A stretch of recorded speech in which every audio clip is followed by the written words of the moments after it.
Now we're joined by our guest on the Giants Huddle Podcast. He is Ian Rapoport, NFL insider for the NFL Network. Ian, I know things are flying fast and furious, not just in the world of sports, but in the world right now. We appreciate the time. And Ian, a lot to happen between now and the start of the league year and the legal negotiation period. First domino, I suppose, is the vote for the CBA. That's going to take place late Saturday night, early Sunday morning. Deadline is midnight.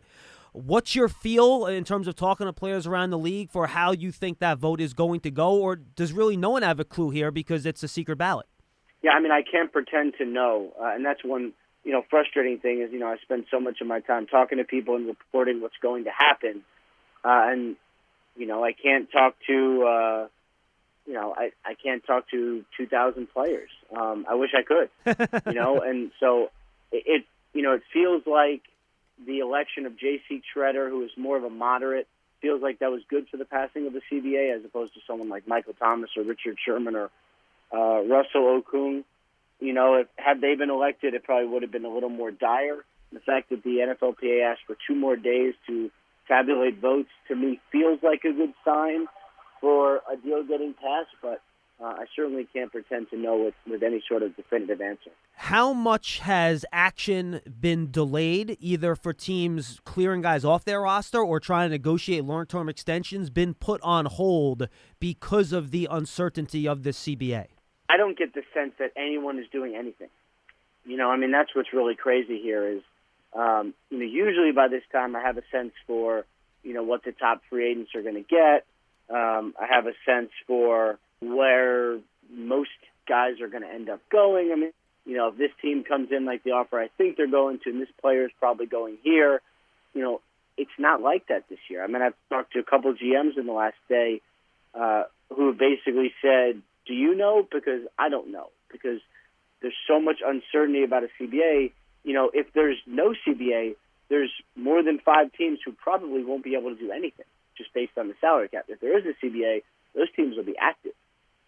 And that certainly is something to watch for. If this CBA does pass, how much do you think agents representing these players are going to try to bake into these contracts some type of escalator or something else to try to anticipate some of the huge bumps in the salary cap people think are going to happen? Some people say within 3 or 4 years, $100 million if this new CBA does pass. How much do the agents use that to try to negotiate either shorter contracts to renegotiate later or build in, things in the deals to try to reflect those big jumps that are supposed to happen? Yeah, I don't know if anyone knows for sure where the cap is going to be, and I don't, just based on the quality of players this year in free agency, which is not exceptionally high. I don't expect it to be just, crazy. Like I don't believe the receiver market is going to be reset. Amari Cooper is going to make a lot of money, but beyond him, there's not a ton. The running back market's probably not going to be reset. There's a lot of defensive tackles. I do think edge rushers will get paid a lot. Corners will get paid a lot. For safeties, there's a couple, but there's really not that many.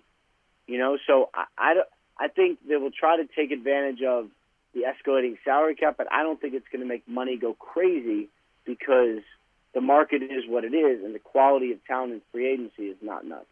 How nuts is the 36 hours going to be between midnight, Saturday night, into Sunday morning, and then Monday at noon, where tasks can get put on and people are preparing for that start of the league year? I got to imagine that's going to be one of the busiest 36 hours you've ever had to deal with.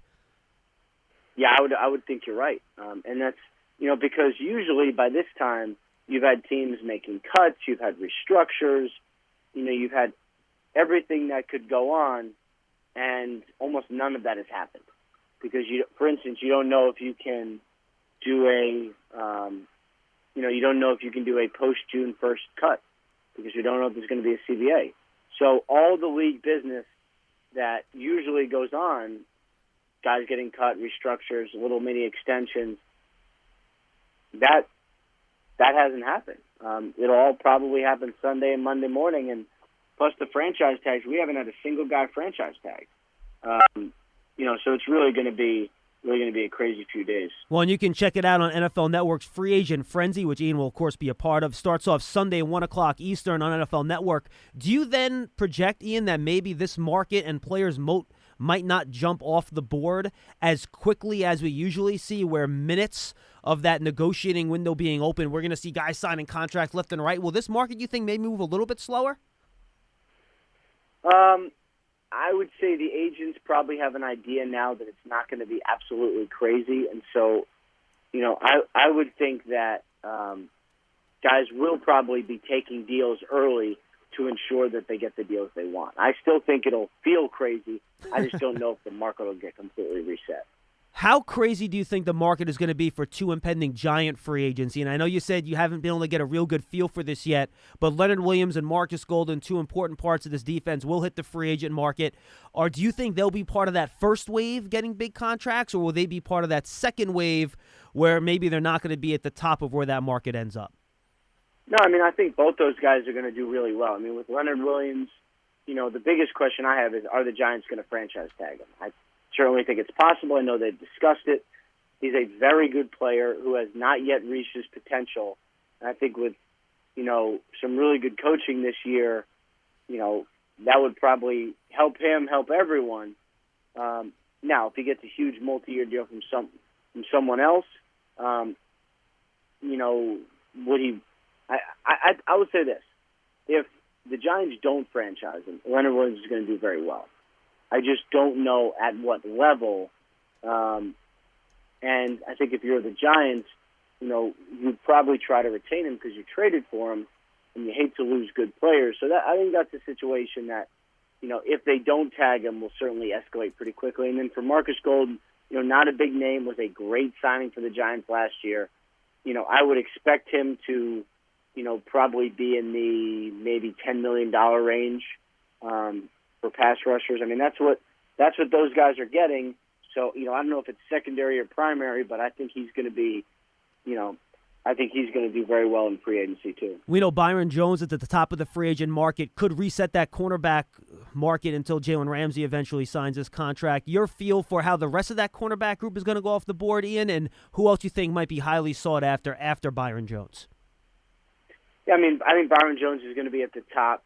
James Bradbury, probably right under. And, then what you have is some older guys who are really, really good. I would say, Chris Harris is probably going to do extremely well. He is an older guy, but he's played really well, and he's a good guy. And so I would think he's probably going to slide in right under, and has been in an undervalued deal, with the Denver Broncos for some time. And another one, Logan Ryan, really smart guy, really good guy. Probably also looking at that $10 million plus range when it comes to cornerbacks. We saw C.J. Mosley reset the linebacker market last year. Two guys on the top of that linebacker market this year, Littleton from the Rams and Schobert from the Browns. How heavy do you think interest is going to be in those two guys around the league? I think there'll be a lot of interest. I see both those guys, probably $10 million plus. I don't think it's going to be like Mosley, where they're up into the 17, 18 range, but I do see both those guys $10 million plus. And that's just, for a guy like C.J. Mosley to get that kind of money, lightning has to strike, the stars have to collide. The Ravens decided not to tag him.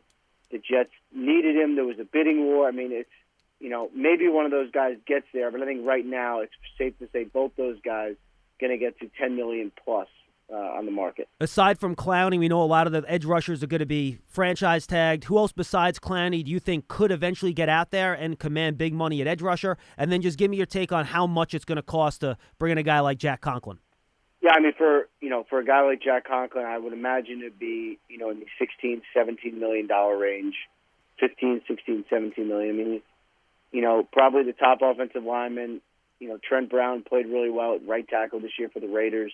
I would imagine he's going to be looking for something, similar there. And then, I would say for the edge rushers, you're right. Clowney, he's probably going to get 18 to 20. And, after that, you got a really good group of guys. Like Robert Quinn is going to do really, really well.